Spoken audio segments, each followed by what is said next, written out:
하나님이 중심되면 보이는 것이란 제목으로 말씀 나누겠습니다. 하나님이 중심되면 보이는 것입니다. 여러분, 저는 오늘 설교 시작을 질문으로 하겠습니다. 제 질문에 여러분 답을 한번 해보십시오. 첫 번째 질문입니다.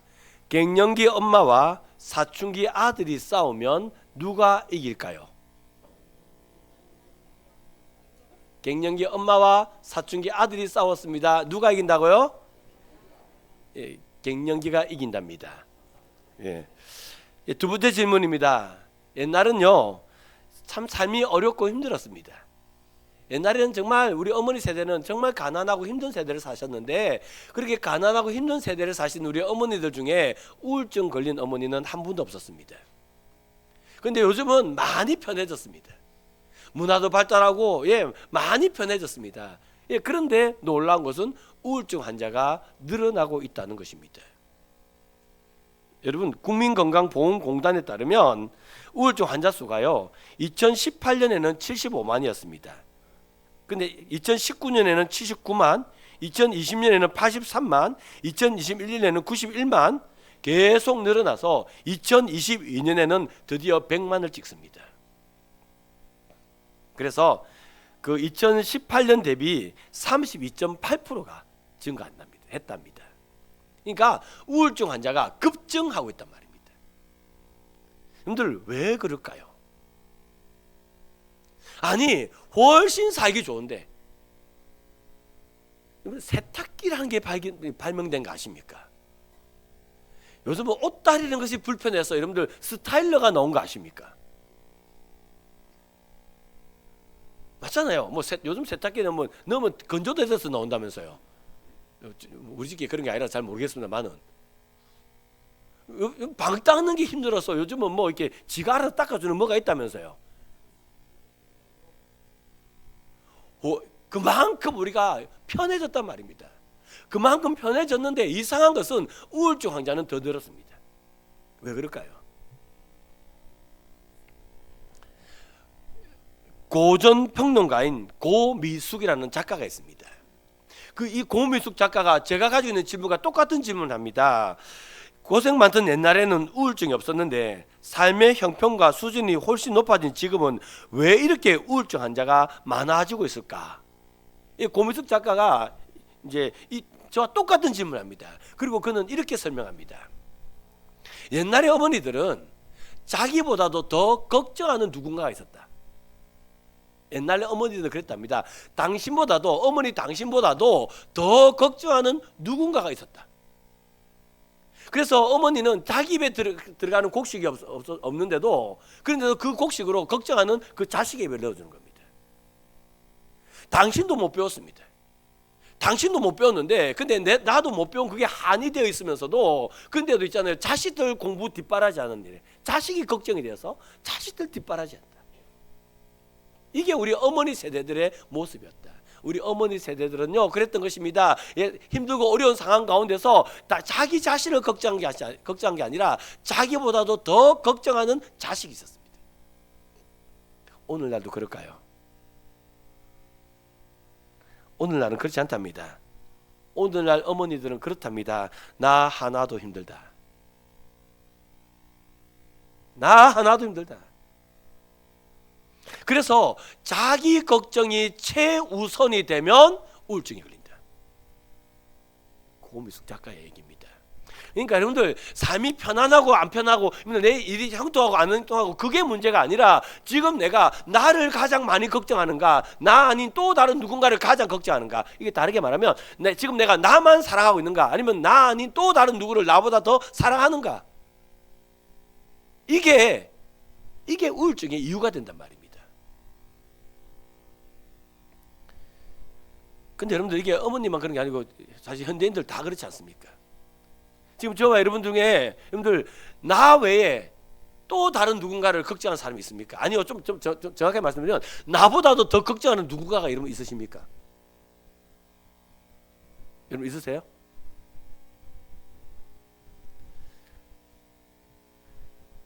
여러분들은 나 하나도 힘드십니까? 아니면 다른 누군가를 걱정하고 계십니까? 욥기서의 시작은요, 욥에 대한 설명입니다.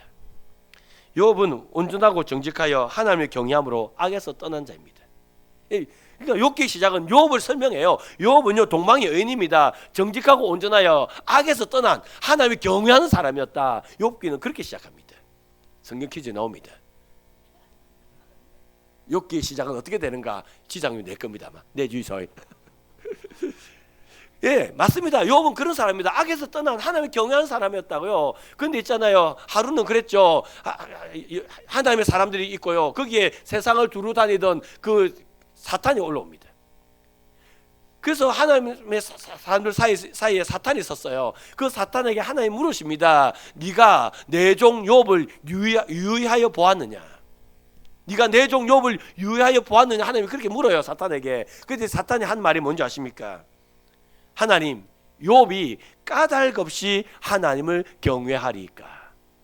하나님, 욥이 하나님을 경외하는 것은 이유가 있지 않습니까? 하나님이 부를 주시고 자식을 주시고 하나님이 필요한 걸 다 주셨으니까 욥이 하나님을 경외하는 거 아닙니까? 까닭 있지 않습니까? 사탄이 그렇게 말했어요. 예, 그리고 이제는 사탄이 이제 욥을 괴롭히죠. 그래서 욥의 10명의 자식이 다 죽고 욥의 재산이 다 빼앗아가 버립니다.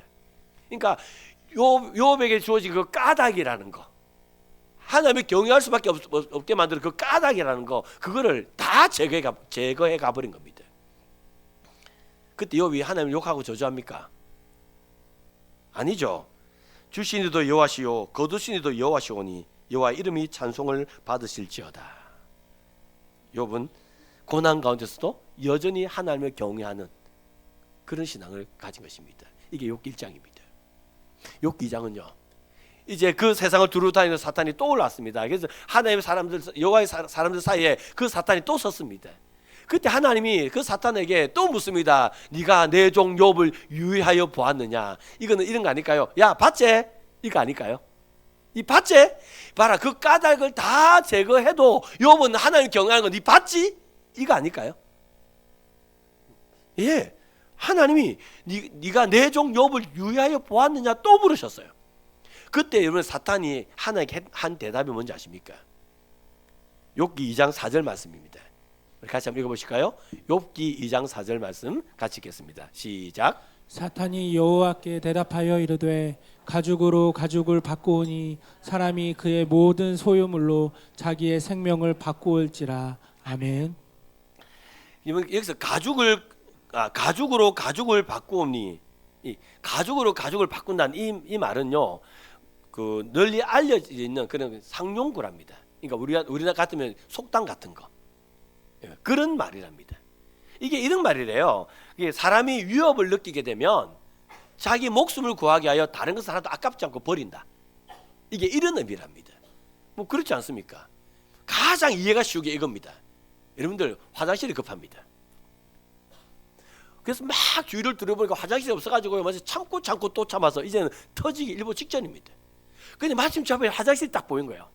막 달려갔습니다. 그때 그 화장실 앞에 어떤 아저씨가 서가지고 10만 원이랍니다. 그때 주는 10만 원이 아까울까요? 안 아까울까요? 그때 안 아깝다는 사람은 덜 급한 겁니다. 진짜 급하면요, 그 딱 서갖고 아저씨가 10만 원이라면요, 10만 원이 문제가 100만 원도 주고 들어갈 판인데 하나도 안 아까워 주고 들어가는 겁니다. 이게 가죽으로 가죽을 대신하니까 이 말입니다. 너무 급한 일이 있으면 다른 것은 다 포기해버린다, 이 말이에요. 그러니까 욥이 지금 어떠냐면 너무 급하니까 자기 환경들 다 빼앗겨가도 욥은 자기가 상하지 않았으니까. 자기가 상하지 않았을까? 욥은 그러니까 하나님 저주하지 않는 거다. 사탄의 말이 그 말입니다. 예, 이제 그런 욥, 이제 사탄이 하나님 그 대화가 있고 난 다음에 이제 사탄이 욥을 어떻게 합니까? 예, 정수리부터 발끝까지. 발끝에서 정수리입니까? 죄송합니다. 예, 이정수 권사님 맞을 것 같아요. 발끝에서 정수리까지. 예, 성경 퀴즈대에 나올 수 있습니다. 정수리에서 발끝이 아니고 발끝에서 정수리까지. 예. 온몸에 종기가 납니다. 그래서 욥이 제위에 앉아서 기앗장으로 끓게 됩니다. 욥의 몸이 상한 거죠. 그 모습을 보고 욥의 아내가 말하지 않습니까? 하나님을 저주하고 죽어라. 그렇게 말하지 않습니까? 그때 욥이 하나님을 저주합니까? 저주하지 않습니까? 우리가 하나님께 복도 받았은즉 화도 받지 아니하겠느냐. 욥은 그럽니다. 근데 여러분들 생각 한번 해보세요. 만약 여러분이 욥이었다면 욥처럼 이렇게 고백할 수 있겠습니까? 없죠. 없어요. 아니, 여러분 할 게 뭐 있습니까? 저도 그럴 수 없습니다. 그런데 어떻게 욥은 자기 자식이 다 죽고 자기 재산 다 잃어버리고 자기 몸이 종기가 나가지고 지금 제위 앉아서 기아쪽으로 벅벅 끓는 그 비참한 욥기 1장 1절에서 욥은 정직하고 온전하여 악에서 떠난 자들아. 예, 그렇게 정직하고 예, 그렇게 온전했던 그 욥이 완전히 다 무너지지 않았습니까? 그런데 어떻게 욥이 하나님이 떠나지 않고 욥이 그렇게 하나님을 여전히 찬송할 수 있었을까요? 여러분, 욥의 고백을 꼼꼼히 살펴보십시오. 욥의 고백을 곰곰이 살펴보면 욥은요 하나님이라는 단어를 계속 반복합니다. 주신 이도 하나님이고 거두신 이도 하나님이다. 우리가 하나님께 복도 받았으니까 하나님께 화도 받지 않겠느냐. 주체가 누굽니까? 남입니까? 하나님입니까? 주체가 하나님인 거예요. 여러분 그렇습니다. 우리가요 힘들고 어려운 상황 가운데 빠집니다. 여러 가지 환난을 당합니다. 여러 가지 환난을 당할 때 그때 있잖아요. 내 생각이 중심이 돼버리면 우리 못 이깁니다. 내 생각이 중심이 돼버리면 우리 무너질 수밖에 없어요. 그런데 있잖아요. 하나님이 중심이 되면 버텨냅니다. 하나님이 중심을 이겨낸다고요. 그러니까 욥의 신앙의 특징이 뭐냐고 저에게 물으신다면 욥의 신앙의 특징은 맞습니다. 하나님 중심이었던 거예요. 형통할 때나 억울할 때나 힘들 때나 언제든지 욥은 늘 하나님이 내가가 아니라 하나님이 이것이었던 것입니다. 여러분들 그렇습니다. 하나님이 중심이 되면 환난 이겨낼 수 있습니다. 하나님이 중심이 되면 승리하는 신앙을 가질 수 있단 말입니다. 그런데 있잖아요. 지금 저와 여러분이 하나님 중심의 신앙을 갖고 계십니까? 자기 중심의 신앙을 갖고 계십니까? 이기는 방법은 하나님 중심의 신앙인데 근데 내가 지금 하나님 중심의 신앙을 갖고 있냐 이 말입니다. 목회 데이터 연구소에서 한국교회 트렌드 2026을 그 책을 이렇게 출판했습니다. 코로나 이후에 그 목회 데이터 연구소에서 이제 한국 교회가 지금 어떤 방향성을 향해 가고 있다, 어떤 상황에 있다 하는 것들을 2023년, 4년, 5년, 이제 올해 6년째 네 번째 책이 나왔네요. 제가 그 정식 당일 가기 전에 항상 제일 먼저 하는 게 이겁니다. 목회 데이터 연구소에서 지금 한국 교회를 어떻게 보고 있는가, 그 데이터, 그 자료들을 찾는 게 제가 그 내년도 목회 계획 세우는 첫 번째 하는 겁니다. 그래서 올해도 그랬죠. 올해도 목회 데이터 연구소에 넣은 한국의 트렌드 2026 그 책에서 지금 한국 교회를 어떻게 바라보고 있는지, 또 한국 교회 목사들이 어떻게 목회를 해야 되는지, 제가 그걸 제일 먼저 살폈죠. 근데 여러분 올해 2026년에 그 목회 트렌드에는요 독특한 주제가 하나 올라왔습니다. 그 주제가 뭐냐면 점집입니다. 점집, 샤머니즘, 점치는 거 있잖아요. 왜? 그게 여러분들 트렌드로 아주 핵심으로 목사님들이 지금 고민해야 될 문제로 그게 나온 겁니다. 왜냐하면 그 목회 데이터 연구소 대표인 지용근 대표님의 말에 의하면 우리나라의 목회자 수가 10만 명쯤 된답니다. 우리나라의 목사님이 한 10만 명쯤 돼요. 그런데 있잖아요, 우리나라의 그 무속인 수가 몇 명쯤 되는지 아십니까? 뭐 점집, 뭐 탈은, 뭐 하여튼 그 뒤에 이렇게 점치는 사람 있잖아요. 뭐 구슬을 하든지 점을 치든지 하는 그런 무속인, 우리나라 무속인 수가 몇 명쯤 되는지 아세요? 80만 명이랍니다. 목사가 우리나라 목사님 진짜 많거든요. 한 번씩 카페 같은 데 가서 앉아있으면 다 옆에 다 목사님들이에요. 보면 하여튼 평일날 대낮에 카페에 앉아있으면 다 목사님입니다. 남자는 거의 다 목사님입니다. 그만큼 목사님들이 많아요. 예, 그런데 그래서 저는 카페가 낮에 이렇게 저는 여성들하고 신방할 때 주로 카페에서 많이 만나니까 카페 가서 보면 저분 목사님이네. 목사님 하면서 제게도 들릴 때도 있습니다. 그래서 목사가 참 많은데요. 목사님이 10만 명, 우리나라에 점치는 사람 몇 명? 80만 명. 엄청납니다. 여러분들 우리나라에 이걸 무속시장이라 그러더라고요. 2018년 무속시장, 그러니까 점쳐서 돈을 버는. 예. 그래서 벌어들인 수익이 얼마냐면 37억 달러. 우리나라 돈으로 한 사람이면 5천억 정도 된답니다. 5천억. 엄청나죠? 우리나라 국민의 48%가 점집을 간답니다. 그러니까 우리나라 국민의 거의 2명 중에 1명은 다 어디 간다고요? 점집을 간다 이 말입니다. 근데 여러분들 저를 놀라게 한 건 이거 아닙니다. 뭐 5천억의 상권이 형성되어져 있다.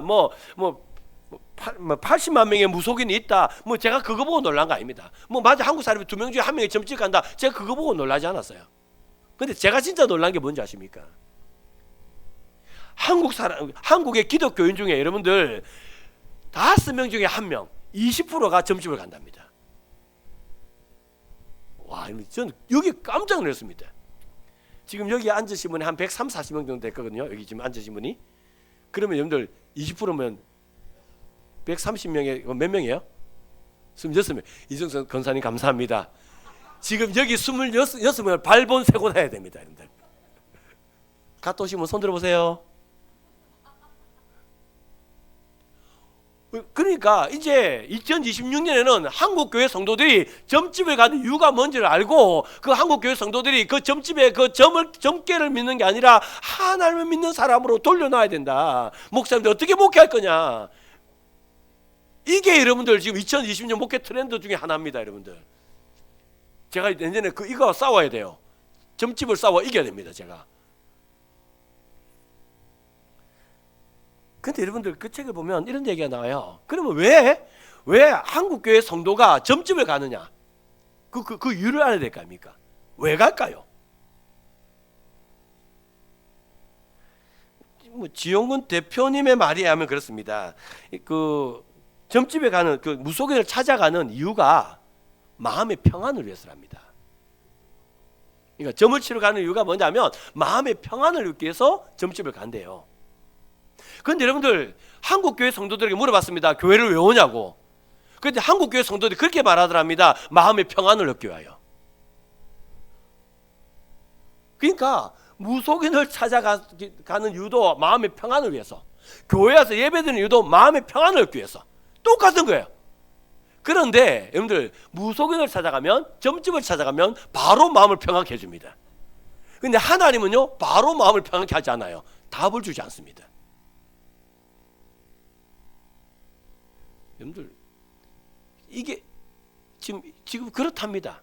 그러니까 교회 와가지고 마음의 평안을 찾기 위해 교회 와서 기도합니다, 봉사합니다, 뭐 해도 마음의 평안이 없는 거예요. 내 문제는 그대로 있는 거예요. 그러니까 그거 들고 점집 가니까 점집은 바로 얘기해줘. 그게 맞든지 틀리든지 그건 모르겠고 어쨌든 간에 거기에 대하여 뭐라고 바로 말을 해준단 말입니다.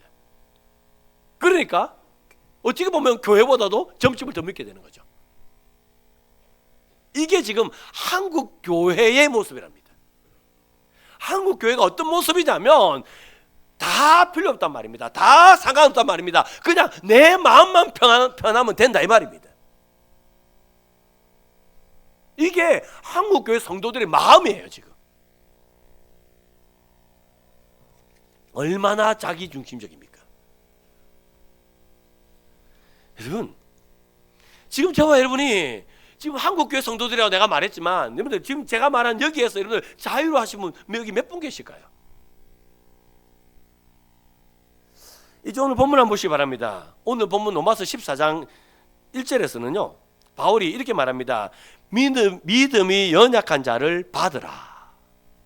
여기서 받으라는 단어가요 프로스람바노라는 단어입니다. 이게 언제 사용됐냐면 파피루스에는 여러분들 이렇게 사용됐답니다. 집이나 가정에서 사람이 들어올 때 환정한다. 그때 프로스람바노 받으라 이 단어를 썼답니다. 그러니까 우리 집에 손님이 옵니다. 아주 귀한 손님이 옵니다. 그럼 여러분 어떻게 하셔요? 여러분들 제가 여러분 집에 신방 갑니다. 어떻게 하세요? 또 왔다 또. 가라 말도 못하겠고 저 그건 아니죠. 그런 것 같은데 보니까 분위기가. 아닙니다. 저기 하나 나왔습니다. 감사합니다. 예, 우리 집에 아주 귀한 손님이 올 때 그 귀한 손님을 받아들이는, 예, 그게 프로스 람바노입니다. 환영하다, 영접한다, 이런 의미입니다. 또요, 이 프로스 람바노가 어디 쓰였냐면 이럴 때 쓰였답니다. 그 있잖아요, 그 군에 입대하다.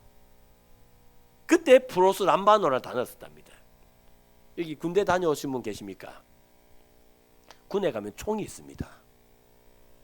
군에 가면요, 수류탄을 줄 때가 있어요. 예, 그리고 대검이라는 게 있습니다. 다 방위 출신들이 뭐 알겠습니까? 이것까지는 어디 계셔요? 저 해군도 뭐 잘 모르잖아. 뭐 해군이면 알겠어요. 임명수 유사님 맞죠? 군대 가면 수류탄 한번 주죠. 예, 그리고 여러분들 그 막사 안에 총도 있죠. 총. 예, 총도 있죠. 예, 총도 있고요, 칼도 있고요, 수류탄도 있고요. 여러분들 그 총 가지고 있잖아요. 군인은 그렇습니다. 그 총 가지고 내 전우를 살리기 위하여 적군을 죽이는 게 군인입니다. 그 수류탄 가지고요, 내 전우를 살리려고 그 수류탄 던져서 적군을 죽이는 게 군인이에요. 무슨 말이냐면 목숨을 같이 하는 게 군인이라고요. 그 군대에 내가 입대하는 겁니다. 그러니까 무슨 말이죠? 우리가 목숨을 같이 한다, 이 말 아닙니까? 얼마나 귀하게 받아들이겠습니까? 이게 프로스 람바노입니다. 이게 환영하다, 뭐 이런 뜻입니다. 근데 바울은요, 이렇게 말하죠. 너희 중에 그 믿음이 연약한 자가 있느냐? 그 믿음이 연약한 자를 받으라, 환영해라, 목숨을 같이 한 사람처럼 받아들여라, 이렇게 말한 겁니다. 예, 그 내용 1절로 이제 한번 읽어보실까요? 예, 로마서 14장 1절 말씀 같이 읽겠습니다. 좀 이따 읽겠습니다. 예, 로마서 14장 1절입니다. 예, 같이 읽겠습니다. 시작. 믿음이 연약한 자를 너희가 받되 그의 의견을 비판하지 말라. 아멘. 믿음이 연약한 자를 너희가 받되 그의 의견을 비판하지 말라. 이 말은요, 비판도 하지 말고 받으라, 이 말입니다. 따지지 말고 받으라, 이 말입니다. 누구를요? 믿음이 어떠한 사람을요? 믿음이 연약한 사람을 따지지도 말고 받으라 이래요. 그럼 여러분, 여기서 이 믿음이 연약한 사람이 누굴까요? 믿음이 연약한 사람이 누굴까요? 그러면 초신자 아닙니다. 초신자 아니에요. 여기서 믿음이 연약한 사람이 어떤 사람이 이런 사람입니다. 여러분들, 지금 로마 교회는요, 논쟁이 있었습니다. 어떤 논쟁이 있었냐면, 그 우상에 숭배한 음식을 먹어도 되나 먹으면 안 되나는 이 논쟁이 있었어요. 그래서 어떤 사람은 그랬습니다. 모든 게 다 하나님 것이대. 모든 게 다 하나님 것이고 그 하나님 우리에게 주신 거니까 믿음으로 먹으면 된다. 근데 안 먹는 저것들은 믿음이 없어서 그렇다. 예, 그렇게 말하고 있는 겁니다. 근데 있잖아요, 그 안 먹는 사람들 어떻게 했을까요? 어떻게 우상 숭배한 걸 먹어? 저걸 저렇게 먹는 저 인간들은 먹기를 탐하는 놈들이야. 그래서 경멸하는 거죠. 근데 이게 제가 뭐 논쟁이라고 제가 말했지만 이건 논쟁 넘어섰습니다. 말싸움 넘어섰단 말입니다. 그러니까 그 우상 숭배한 음식을 먹지 않는 사람들은요, 어떻게 저렇게 할 수 있어? 저 봐라. 비방하고 조롱하고 멸시하고 그것 때문에 싸우고, 또 먹는 사람들 안 먹는 사람들 보고 또 멸시하고 싸우고, 그래서 있잖아요, 감정이 상할 대로 상해가지고, 그래서 이제는 꼴도 보기 싫은 그 상태입니다. 꼴도 보기 싫어요. 근데 그 사람이 누구냐면 연약한 자입니다. 믿음이 연약한 자. 나를 조롱하고 있는, 비방하고 있는 그 상대편에 있는 그 사람을 믿음이 연약한 자로 표현하고 있는 거예요. 그 사람을 어떻게 하라고요? 비판도 하지 말고 뭐 하라고요? 받아라. 프로스 람바노. 여기서 이 받으라는 의미가 어떤 의미인지 아시죠? 이거는 당자의 아버지가 그 아들이 돌아왔을 때 그 거지꼴이 돼서 돌아오는 그 아들을 맞이하는 그겁니다.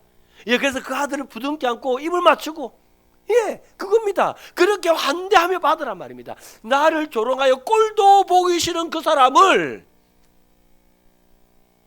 예, 부둥지 않고 입을 맞추면서 잘 왔어, 잘 왔어, 올 줄 알았어, 기다렸어. 한번 해봅시다. 잘 왔어, 잘 왔어, 올 줄 알고 기다렸어. 그랬단 말입니다, 여러분들. 여러분, 성경 로마서 14장에요. 이 프로스람바라는 단어가 1절에도 나오고요, 3절에 또 나옵니다. 3절은요, 이 프로스람바노가 이제 어떻게 상징하냐면 우리 하나님이 우리를 받아주셨다. 그러니까 우리 하나님이 우리를 받아준 것처럼 너도 그렇게 받아들여야 한다, 이 의미 아닐까요? 여러분, 오늘도 왜 이렇게 전화가 많이 와요? 괜찮습니다. 천천히 받으셔도 됩니다. 여러분들, 하나님 우리를 어떻게 받아주셨을까요? 하나님 그렇게 받았을까요?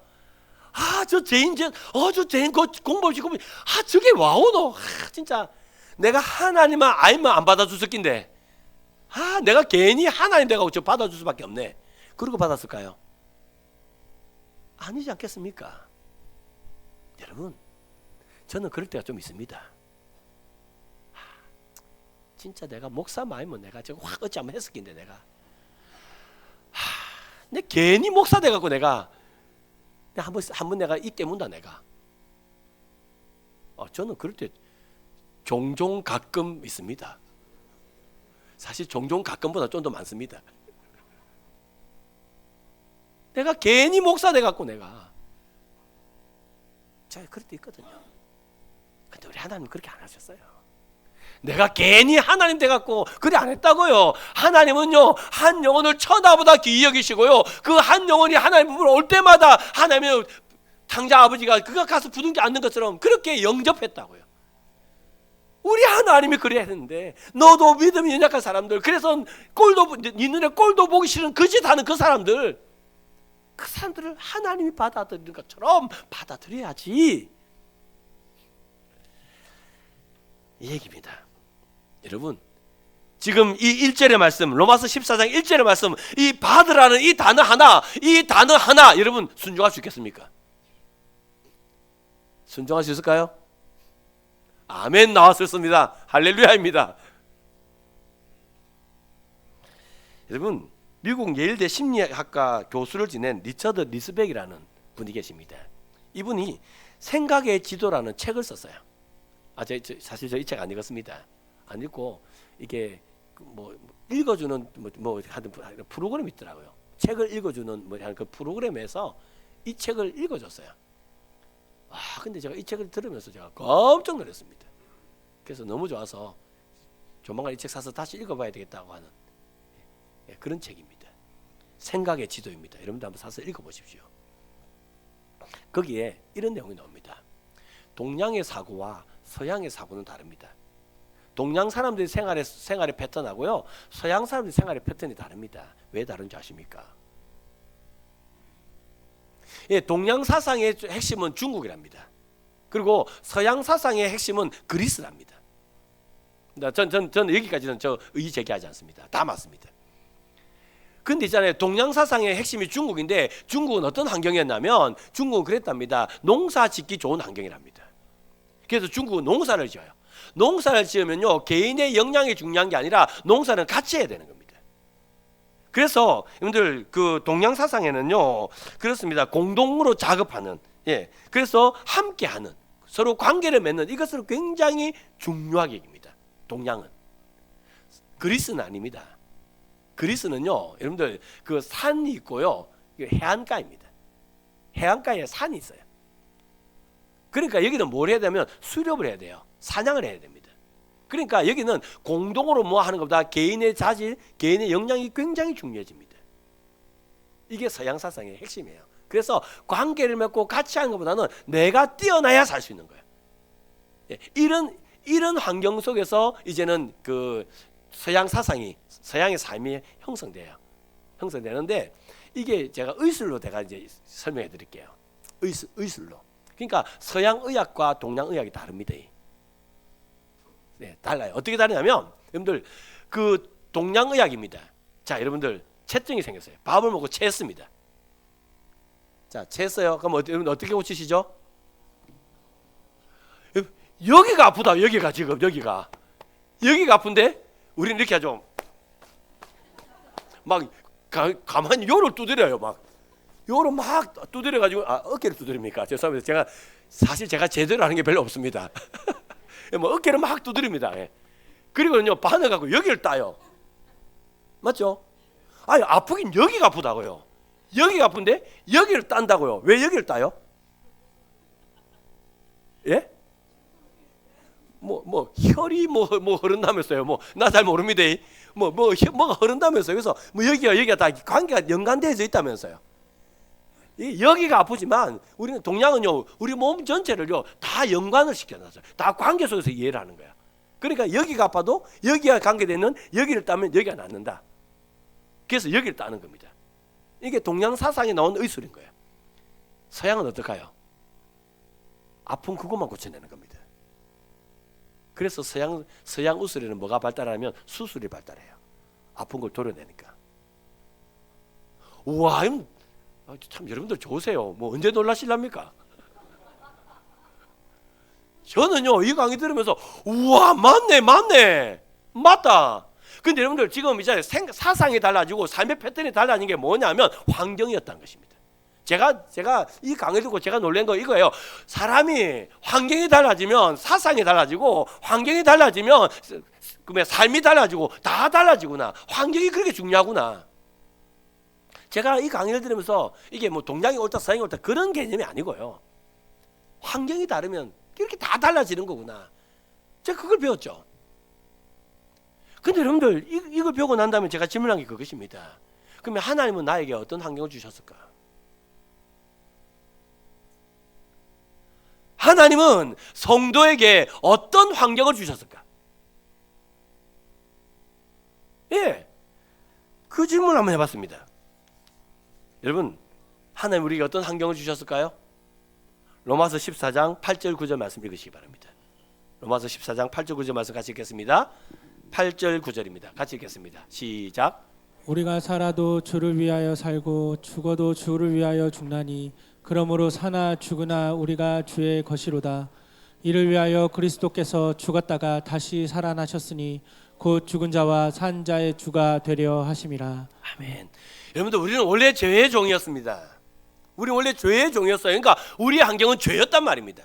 우리 환경은 죄였기 때문에 죄 짓는 게 당연한 거고 익숙한 거고 죄스럽게 사는 게 그게 맞는 거고 우리는 그랬던 것입니다. 그런데 하나님 이 땅에 독생자 예수 그리스도를 보내주셔서 그 핏값으로 우리를 사셨습니다. 그래서 하나님께 우리에게 은혜를 베풀어 주셨어요. 하나님 우리를 사랑하시고 우리에게 은혜를 베푸시고 우리를 용서하시고 우리를 용납하시고 우리를 받아주셨습니다. 그러니까 우리의 환경, 하나님은요 죄된 우리의 삶의 환경에서 우리를 이제는 은혜의 환경으로 받아주심의 환경으로 우리를 옮겨 놓으신 거예요. 그래서 이제는 우리가요 하나님이 내 죄를 용서해 주셨구나, 하나님을 바라보면서 하나님 나를 받아주셨구나, 하나님이 이런 나를 용납해 주시구나, 하나님을 보면서 이걸 고백하는 겁니다. 이걸 고백하다 보면 어느 순간에 내가 누구를 받아주고 있는 거예요. 누구를 용납하고 있는 거예요.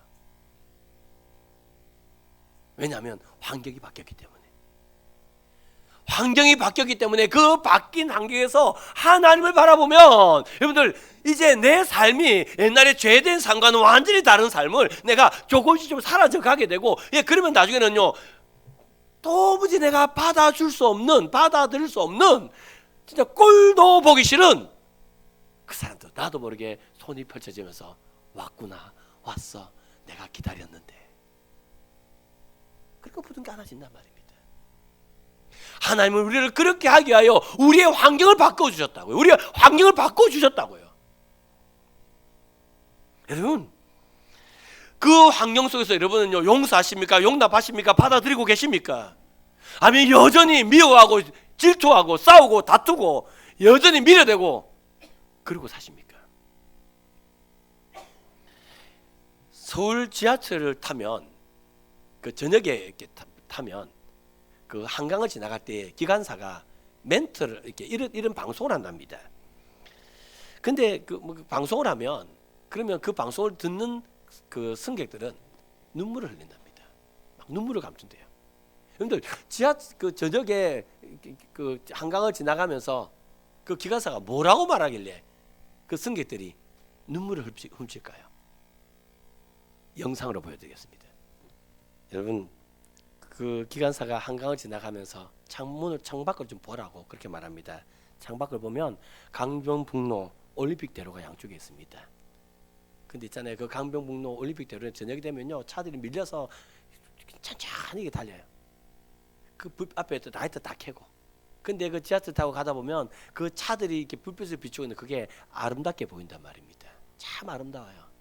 근데 그 차를 운전하는 사람은 자기 차에서 그렇게 아름다운 불빛이 나오는 걸 알까요? 모를까요? 모르는 거예요. 근데 기관사가 그 다음 멘트가 죽이죠. 저 운전하는 사람이 자기 차에서 나오는 불빛이 얼마나 아름다운 것을 모르는 것처럼 지금 여러분들도 여러분 삶에서 아름다운 불빛이 비치는 걸 모르고 계십니다.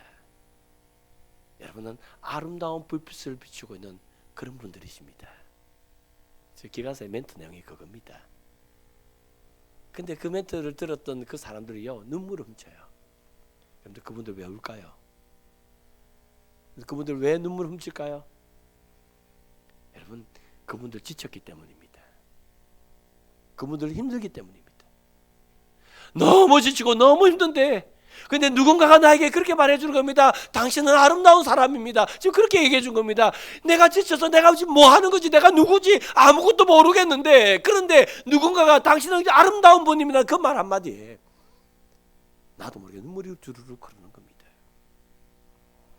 여러분 그렇습니다. 현대인들요 다 힘듭니다. 여러분 우리 다 힘듭니다. 여러분 제 좀 봐주세요. 팔팔해 보입니까? 힘들어 보입니까? 분위기 보고 말하이소.